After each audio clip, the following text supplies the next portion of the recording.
Fala pessoal, tudo bom? A cada novo avanço da ciência e da tecnologia, podemos perceber que a nossa evolução é tão dependente do mergulho nos micro-universos que compõem o mundo em que nós vivemos, quanto do desbravar das fronteiras e territórios que limitam o nosso alcance. Agora imagine você, viver em um mundo onde, independente da sua predisposição genética para qualquer que seja o grupo de doenças, existe uma técnica que pode antever e evitar 89% das patologias já conhecidas pela humanidade, apenas corrigindo moléculas de DNA. Sem cortes, livres de altas doses de medicamentos ou qualquer tipo de tratamento agressivo. E mesmo que as doenças se manifestem, bastaria que o paciente passasse por uma máquina que localiza, isola e troca a seção defeituosa do genoma para que os sintomas começassem a regredir até desaparecer. Acredite você ou não, esse procedimento existe. Suas pesquisas estão em fase avançada de desenvolvimento e, em breve, prometem revolucionar não só o campo da engenharia genética, como o exercício da medicina como o conhecemos até os dias de hoje. A técnica, de apresentação quase milagrosa para um olhar leigo, se chama Prime Editing, que pode ser traduzida para o português como edição de qualidade. Foi idealizada pelo engenheiro genético Andrew Anzalone em 2017, durante a conclusão de seu doutorado na Universidade de Colômbia. Mas só foi concebida enquanto estudos práticos no laboratório do biólogo químico David Liu, que, por sua vez, já havia conquistado fama por ter participado do desenvolvimento do método CRISPR-Cas9, do qual vamos falar mais pra frente. O Prime Editing consiste em identificar o erro genético responsável pelo desenvolvimento e a manifestação de cada doença e, em seguida, vasculhar o DNA em busca das letras ou das seções defeituosas do genoma. Depois de localizado, o segundo passo é apagar este erro e inserir no seu lugar uma sequência de letras livres de qualquer anomalia. Até o atual momento, o estudo foi testado apenas para identificar e curar doenças no sangue, como a anemia falciforme ou mesmo a leucemia. Porque, nesses casos, a medula óssea pode ser removida, editada e colocada de volta.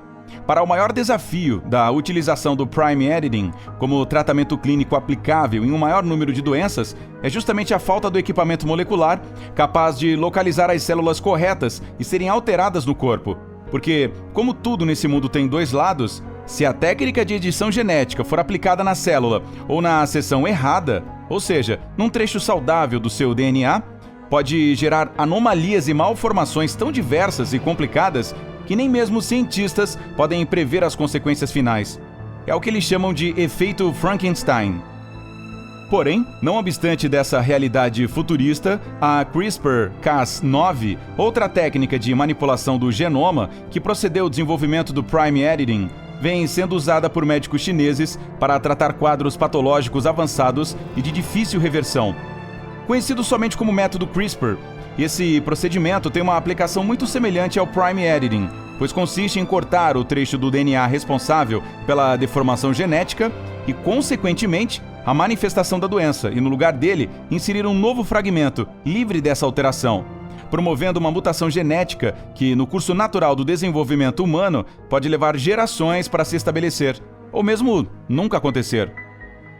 O grande risco do método CRISPR, porém, é o mesmo apresentado por qualquer outra manipulação de genes. A criação de uma mutação inesperada, desconhecida, impossível de ser corrigida novamente e que poderá passar para as gerações seguintes.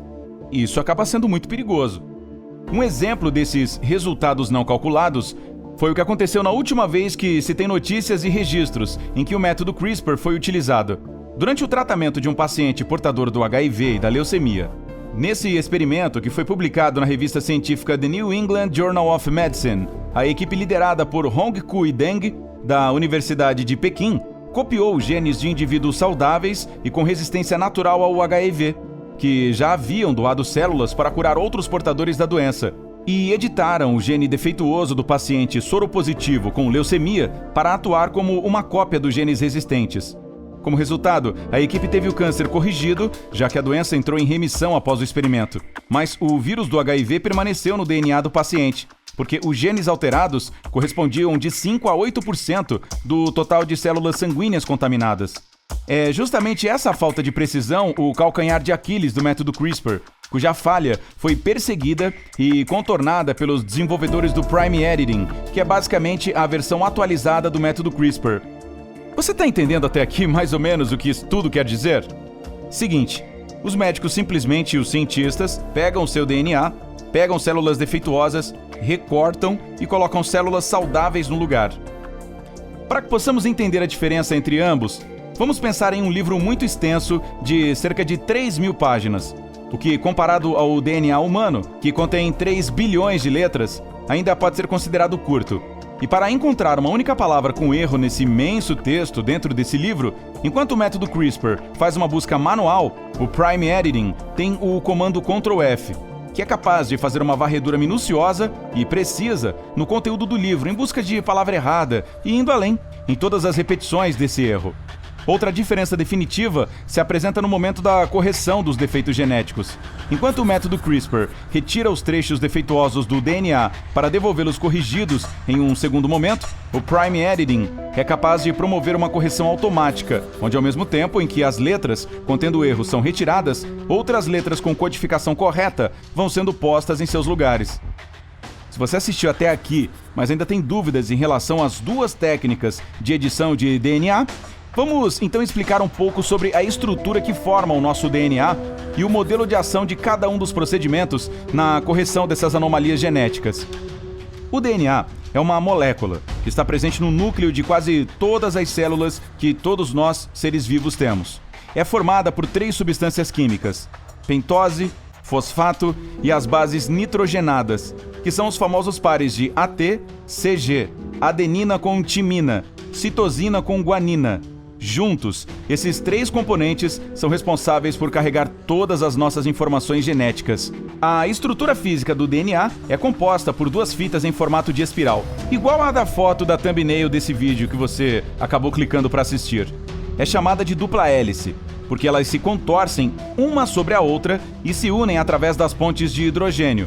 Neles está contida toda a hereditariedade que a vida traz consigo, desde as características de cada espécie até informações que distinguem o DNA de cada indivíduo. Indo adiante na explicação, as sequências dos genes, por sua vez, formam os cromossomos. Os seres humanos, por exemplo, possuem 46 cromossomos, 23 da mãe e 23 do pai, ou seja, são 46 sequências de milhões de genes diferentes, o que faz com que cada DNA carregue em si cerca de 3 bilhões de letras, numa codificação original para cada pessoa ou ser vivo. Para se ter uma ideia da quantidade de informação que uma molécula de DNA guarda, foi comprovado que ela está em um formato tão comprimido no núcleo das células que, se fossem esticadas, poderiam alcançar até 2 metros de comprimento. Entendida essa parte, vamos agora mostrar como os 2 métodos se diferenciam. O método CRISPR consiste em cortar a dupla hélice do DNA e, através desse corte, trazer consigo as sequências de genes defeituosos. Em seguida, os defeitos são editados para que depois o trecho corrigido seja recolocado no mesmo lugar. A grande complicação está no fato de que, no intervalo entre cortar, editar e colar, o DNA possa adicionar inúmeros mecanismos de reparos intrínsecos ao seu funcionamento. Então, pode acontecer de, no momento em que a sequência que foi cortada foi devolvida à molécula, ela já não encontre a mesma codificação que existia quando foi extraída, gerando um resultado inesperado que pode dificultar ou mesmo pôr a perder todo o processo de edição do DNA, de cura, proposto pelo método. Além disso, esse método CRISPR não é capaz de atuar em letras isoladas do código genético. O nosso sistema genético é cheio de letras. Ou seja, o CRISPR traz consigo uma carga de possibilidade de erro que é muito difícil de ser ignorada pela medicina. O grande avanço que o Prime Editing apresenta é a capacidade de, antes mesmo de acessar a estrutura do DNA para editar essas sequências com códigos defeituosos, ou seja, com doenças, levar consigo a codificação correta, e à medida que é feita a retirada da seção defeituosa, ocorre simultaneamente a troca pela codificação livre de anomalias. Esse parece ser até um método melhor, né? Além do mais, a precisão do Prime Editing é tamanha que o método é capaz de alterar apenas letras isoladas, sem que seja necessário a modificação de seções de genes. Mas então, o que está faltando para que o Prime Editing possa ser utilizado como uma tecnologia disponível para o tratamento de doenças e distúrbios genéticos? Segundo os responsáveis pelo projeto, a técnica foi desenvolvida, porém, os equipamentos capazes de atenderem aos comandos necessários para a aplicação do método ainda não foram criados. É como se os cientistas soubessem onde querem chegar, mas se ainda não pudessem percorrer o caminho, devido à falta de um transporte seguro. Dessa forma, eles sabem o que fazer para corrigir 89% das 75 mil doenças possíveis de serem transmitidas hereditariamente, uma vez que já identificaram os genes responsáveis pelo defeito nas células, assim como a versão corrigida para cada um desses defeitos. Mas falta o mecanismo tecnológico, o que requer altos montantes de investimentos. Nos testes feitos com a tecnologia disponível atualmente, a equipe responsável foi capaz de corrigir as mutações que provocam a anemia falciforme, fibrose cística, entre outras. O que podemos ter como certo é que, para que todos esses avanços possam estar disponíveis à grande população, é apenas uma questão de tempo. E por mais que possam parecer iniciativas otimistas e visionárias demais no momento, é sempre bom lembrarmos que muitas das doenças que hoje entendemos como distúrbios passageiros na saúde, curáveis ou controláveis através de tratamento, como a tuberculose ou diabetes, há um século, 100 anos atrás, era vista como uma condenação de morte. Então, é muito provável que muitas doenças que hoje amedrontam e apavoram a população, em algumas décadas, possam ser tratadas a partir de uma simples e rápida edição dos genes defeituosos, responsáveis pelo funcionamento incorreto das células envolvidas. E aí, o que você achou disso tudo? Você concorda nos avanços tecnológicos da medicina e acha que sim, está certo e que os cientistas e médicos devem editar o DNA humano e, com isso, conseguir contornar muitas dessas doenças hereditárias? Ou você pensa que é melhor não mexer com o que está quieto?